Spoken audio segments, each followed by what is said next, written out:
There's a question here, and it goes thus. In the light of provocation by non-Muslims on the internet or any form of social media, especially blasphemous insults, how should the Muslims react? As far as the reaction of the Muslims is concerned, for any blasphemous act, whether on the internet, whether on the media, how should they react? And I feel that you should follow the guidelines of the Quran and the Sunnah. As far as I'm concerned, we find sometimes the Muslims are emotional and they go against the Quran and Sunnah. And the best example I like to give you, that what happened in the Danish cartoons. We know that a few years back in Denmark, there were people who produced some cartoons of Muhammad Sallallahu Alaihi Wasallam, and the full Muslim Ummah was angry and it decided we should get angry. I'm not against it. But how should we react is important.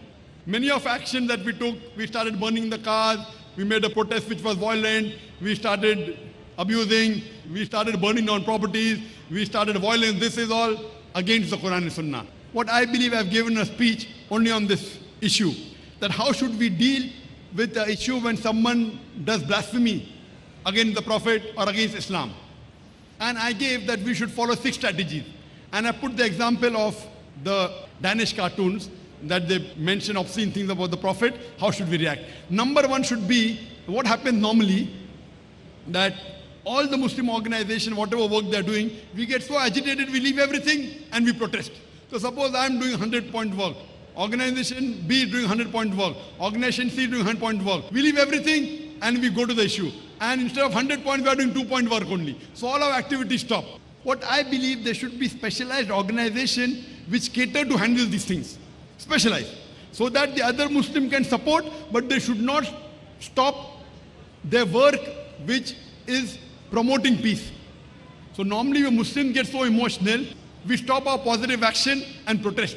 We should protest, but we should not stop our positive action. We should have specialized Muslim organization to deal with such issues. And I've given 6 strategies how this thing can be dealt. Number 1 is, there should be lawyers, international battery of lawyers.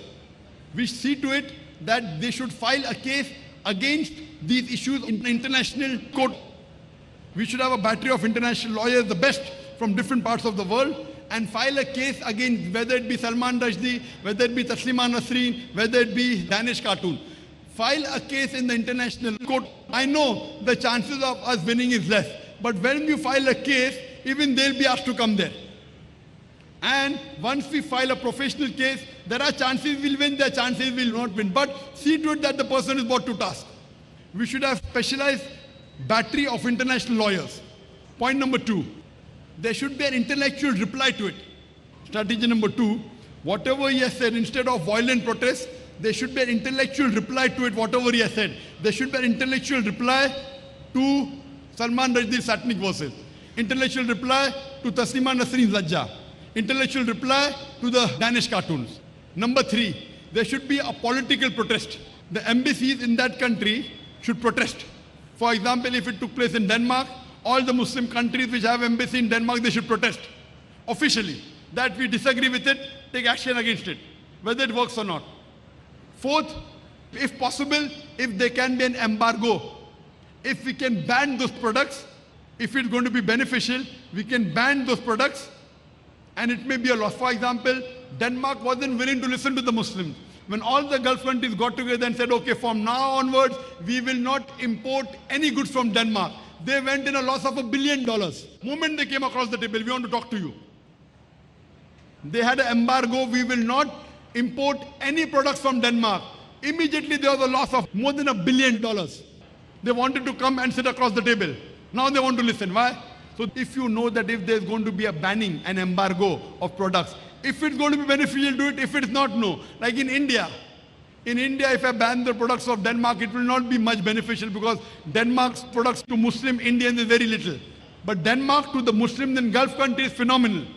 If it's not going to benefit, don't ban it. If it's going to be an economical threat to the enemy, then do it. The 5th, we should be on the media. We should utilize the media to reply to all these allegations and all these blasphemous things. Use the media, television, radio broadcast station, internet. See to it that we give reply on intellectual level. And the last and the sixth is there should be a peaceful protest. There can be a mass gathering, maybe of 10,000 people, 100,000 people, 1 million people, but it should be peaceful. It should not be violent. You should not break the property of that country. You should not throw stones at others. It should be a peaceful protest and show the strength that we all are united against blasphemous act. Inshallah, this will get results and this will earn sawab for us. Hope that answers the question. Thank you.